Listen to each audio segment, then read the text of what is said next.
2020 को यस कार्यक्रमका सभापति महोदयको अनुमति लिँदै सर्वप्रथम गोर्खा शिरोमणि गोर्खा पिता तपाई हाम्रो मार्गदर्शक श्रद्धेय श्रीमान सुभाष घिसिङज्यूको चरण कमलमा मेरो कोटि कोटि नमन चढाउँदछु र आजको गोर्खा नागरिकता दिवस यो कन्फ्युजन पनि हुन सक्छ।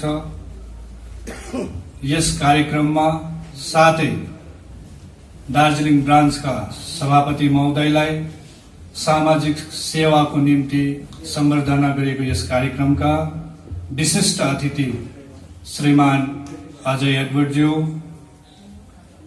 दार्जिलिङ विधानसभाका विधायक श्रीमान निरज जिम्बाज्यू, साथै गोर्खा राष्ट्र मुक्ति मोर्चा केन्द्रीय समितिका सदस्यगण, गोर्खा नारी संगठनका केन्द्रीय समितिका सदस्यगण, साथै दार्जिलिङ ब्रान्च जेएनडब्ल्यू का सदस्यगण, साथै दार्जिलिङ ब्रान्चका सम्पूर्ण सदस्यगण,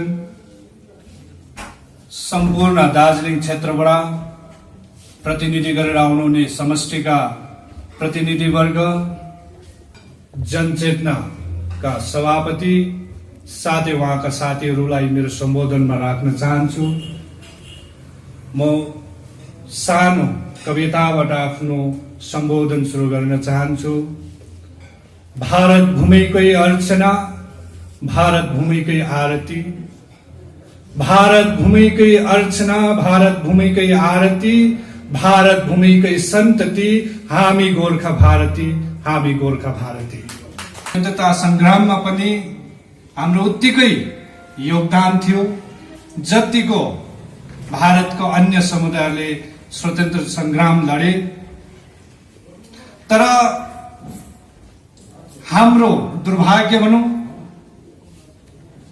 हाम्रो पड़ोसी देश नेपालसँग भारतको 1950 को फ्रेन्डशिप ट्रिटी हुन्छ अनि त्यसमा धारा 7 ले हामीलाई धेरै कन्फ्युजनहरु गराउँछ।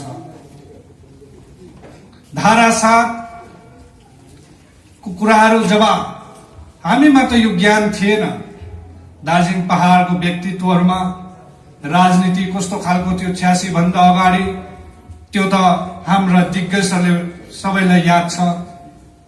केवल केही सानो विकास र केही व्यक्तिको निम्ति राजनीति हुन्थ्यो।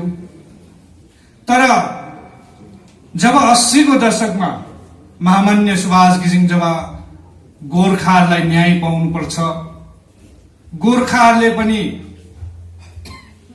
भारतको फेडरल स्ट्रक्चरमा, भारतको संघीय ढाँचामा गोर्खाहरूको पनि एउटा अंश हुनुपर्छ, हाम्रो पनि पार्टिसिपेन्ट हुनुपर्छ।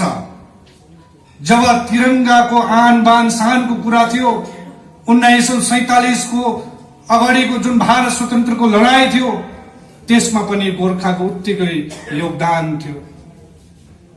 सुभाष चन्द्र बोस बनाउनुमा सबैभन्दा बेसी कसैको हात थियो भने केवल गोर्खा जातिको हात थियो। तर त्यही जाति भारतको संघीय ढाँचाबाट छुट्टिन गयो। जसले सुभाष चन्द्र बोस बनायो त्यही जाति आज भारतको संघीय ढाँचाबाट हटिएर गयो। उनीहरुमाथि प्रश्न चिन्ह भयो, या त तिमी नेपालको हुनुपर्छ या त नेपाल भारतको जुन चाहिँ फ्रेन्डशिप ट्रिटी छ, मैत्री सन्धि छ, त्यसको आधारमा आर्टिकल 7 ले तिमी भारतमा आएको हुनुपर्छ भन्ने यस्तो प्रकारको विभ्रान्तिहरू जन्माएर गयो। भारतीय मानसिकतामा, भारतीयहरूको मेन्टालिटीमा गोर्खा भन्ने जाति या त विदेशी हुनुपर्छ या 1950 को सन्धिले यहाँ आएको हुनुपर्छ, काम गर्न आएको हुनुपर्छ भन्ने जुन मानसिकता थियो, त्यस मानसिकतालाई कसैले सामना गर्न सकेन। कसैले आवाज उठाउन सकेन। गयो 1950 को संविधान बनाउँदा पनि गोर्खाहरू थियो, तर गोर्खा भएर होइन, कांग्रेसको एउटा प्रतिनिधिको रूपमा जानुभयो, संविधानमा हस्ताक्षर गर्नुभयो। त्योभन्दा अगाडि यहाँनिर जिल्ला परिषद बन्यो, थुप्रो कुरोहरू भयो, तर गोर्खा भएर भएन। किनभने भारतले हामीलाई जहिले पनि तपाईं र मलाई विदेशीको रूपमै हेर्थ्यो। महामान्य सुभाष घिसिङज्यूले जब भारतमा गोर्खा राष्ट्र मुक्ति मोर्चाको उद्घोषणा गर्नुभयो, जब गोर्खा राष्ट्र मुक्ति मोर्चा बनाउनु भयो, त्यसको एक मात्र लक्ष्य थियो भारतमा, भारतको संघीय ढाँचामा गोर्खालाई स्थापित गराउनु पर्ने उहाँको एउटै लक्ष्य थियो।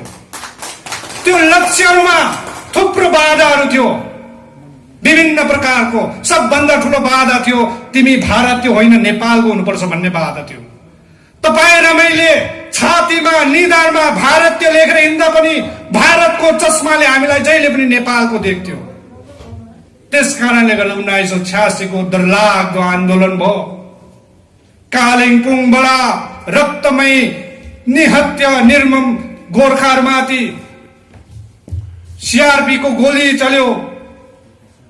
एउटै मात्र कारण थियो, 86 को 27 जुलाई इतिहास बन्नुमा एउटै कारण थियो, तपाईं र मेरो नागरिकतामाथि उठाएको प्रश्न चिन्हको निम्ति ती निर्दोष व्यक्तिले हामी भारतीय हौं भनेर निकालेको र्यालीमा सीआरपी को गोली लाग्नु भनेको यो सानो कुरो होइन। तपाईं हाम्रो निम्ति 27 जुलाई सानो कुरो होइन। केवल एउटै कुरोको लागि 27 जुलाई मनाएको, केवल एउटै कुरोको, त्यो नागरिकतालाई लिएर। हाम्रो नागरिकता भारतले भन्छ तिमी नेपालको हुन सक्छ, हामी भन्छौं भारतीय हो। तर आज यो आन बान शानसँग गोर्खाल्यान्ड माग्नु, राजनीतिक अधिकार माग्नु, लालकोठीमा भारतीय झण्डाको अशोक स्तम्भको मुनि बस्नु योग्य बनाउने एक मात्र व्यक्ति हो, त्यो सुभाष घिसिङ जेएलएल पार्टी हो। आज तपाईले प्रत्येकले अशोक स्तम्भको लेटर पेड चलाउने योग्य बनाउने व्यक्ति महामान्य सुभाष घिसिङ हो। 1986 को उपलब्धि हो, जब 1988 मा 22 अगस्त में गोर्खा अकॉर्ड भयो। हिस्टोरिक ऐतिहासिक सम्झौता कोसँग भयो? जबकि भारतले भन्थ्यो तिमी धारा 7 को व्यक्ति हो, धारा 7 को व्यक्ति। तर महामान्य सुभाष घिसिङले प्रमाण गराउनु भयो हामी धारा 7 को होइन, हामी यो जमिनको रैथाने मालिक हो। तिमीले हामीसँग सम्झौता गर्नुपर्छ भनेर गोर्खा अकॉर्ड भयो। त्यसको फलस्वरूप 23 अगस्त 1988 सालमा भारत सरकारको गृह मन्त्रालयले होम सेक्रेटरी इन्दिरा मिश्रको हस्ताक्षर भएको एउटा एक्स्ट्रा ग्याजेट निकाल्नु पर्यो, यस भारतीय गोर्खाहरू first class citizen of India भनेर।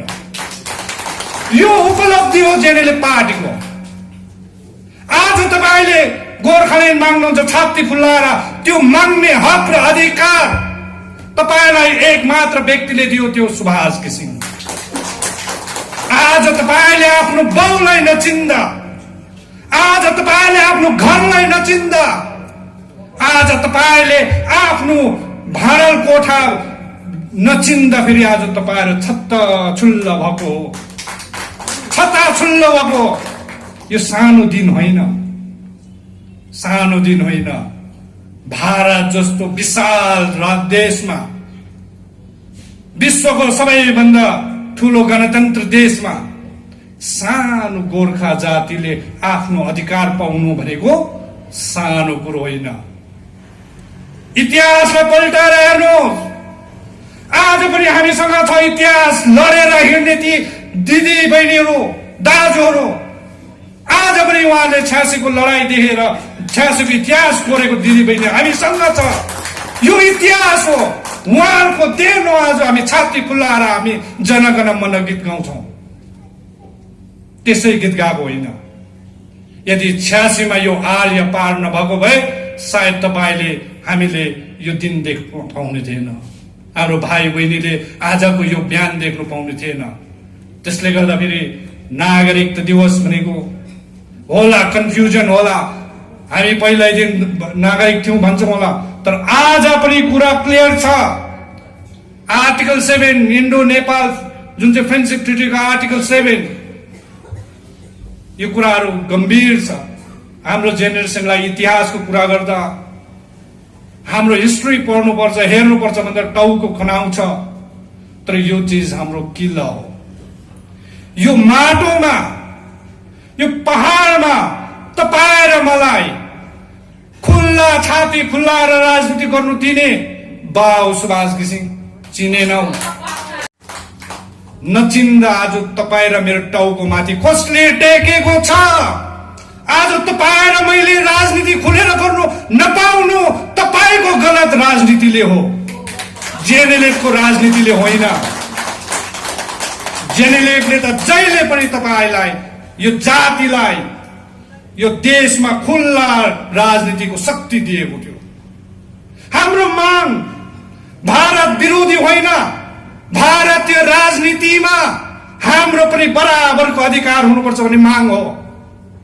हाम्रो माग पर्मानेन्ट पोलिटिकल सोल्युसन भनेको हामीले आजादीको साथमा हाम्रो जग्गालाई हामीले चलाउनु पाउनुपर्छ भारतको संविधानको आधारमा भनेको। कुनै संविधानको विरुद्धमा हामी बोलेको होइन, कुनै संविधानको विरुद्धमा काम गरेको छैन जेएनएलएफ पार्टीले। आज प्रत्येक पार्टीले गोर्खाल्यान्ड भन्छ, तर गोर्खाल्यान्डको जन्मदाता मिशन भिजन जसले बनायो उसलाई तिमीले नाकार्छौ अनि तिमीले गोर्खाल्यान्ड पाउँछौ। मैले स्वतन्त्रता भारतको इतिहास पढ्नु हो भने मेरो नजरमा हिरो महात्मा गान्धी हुन्छ। मेरो नजरमा महात्मा गान्धी हिरो हो। आज हाम्रो इतिहास उल्टा पढ्दैछ। आज जसले गोर्खाल्यान्ड भन्नु सिकायो, जसले यो देशमा गोर्खाको लागि राजनीतिक अधिकारको बाटो प्रशस्त गरायो, ऊ चाहिँ आज गोर्खाल्यान्डको गुण्डा भयो, गोर्खाल्यान्ड बेचे खाने चाहिँ हिरो भयो। यो खालको इतिहास पढाइँदैछ यहाँ, यसको इतिहास पढाउँदैछ। त्यसले गर्दा फेरि म तपाईलाई भन्छु, तपाईहरु जेएनएलएफ पार्टीमा हुनुहुन्छ, निर्धक्क बस्नुहोस्। मान्य अजय भट्टजीले मान्छेलाई कन्भिन्स गराउँदा एउटा कुरो, बडा मिठो कुरो भन्नुहुन्छ, भगवान श्री राम पनि 14 वर्ष वनवास गएको थियो। म पनि भन्छु उहाँको कथन एकदम सत्य हो। 14 वर्ष बादमा राम राज्य फर्क्यो, तर भगवान श्री राम वनवास जाँदा फेरि उहाँलाई सहयोग गर्ने राम र लक्ष्मण, हाम्रो पार्टीमा पनि मन घिसिङ र अजय एडवर्ड भनेको राम र लक्ष्मण हो, राम लक्ष्मण हो। अनि हामी बानर सेना जस्तो अटुट भएर खट्नुपर्छ, बनाउनुपर्छ उहाँको हौसलालाई। हेर्नुहोस्, बानर सेना भने सानो होइन, सुमेरु पर्वत उचालेर ल्याउने सेना हो। दिल्ली त हाम्रो लागि केही होइन। सुमेरु पर्वत उचाल्न सक्ने सेनाको लागि दिल्ली र कलकत्ता केही मान्नु हुँदैन। कर्म राम्रो गर्नुपर्छ, आफ्नो नेतृत्वमा विश्वास राख्नुपर्छ। आज उहाँलाई सम्मान गरायो। भगवत गीतामा भन्नुहुन्छ, आफ्नो कर्ममा विश्वास राख्नु, राशिफलमा होइन। आफ्नो कर्ममा विश्वास राख्नु, राशिफलमा होइन। राशिफल त रावण र रामको पनि एउटै थियो, एउटै थियो। तर कर्मले गर्दा कर्मको फल चाहिँ रामले पायो, रावणले पाएन। हामी राम प्रति छौं, हामी रामको भक्त हौं। आज उहाँले कर्म गर्नुभयो, उहाँलाई सम्मान जनायौं। हामीले यो सम्मान सानो होला, तर हाम्रो हृदयमा, हाम्रो गाउँघरको प्रत्येक बुढा बुढी नानीको हृदयमा तपाईले बास गरिसकेको छ। यो भन्दा ठूलो सम्मान हाम्रो लागि केही छैन। त्यसले गर्दाखेरि म तपाईहरुलाई भन्न चाहन्छु हामीले कर्म गर्नुपर्छ। कर्म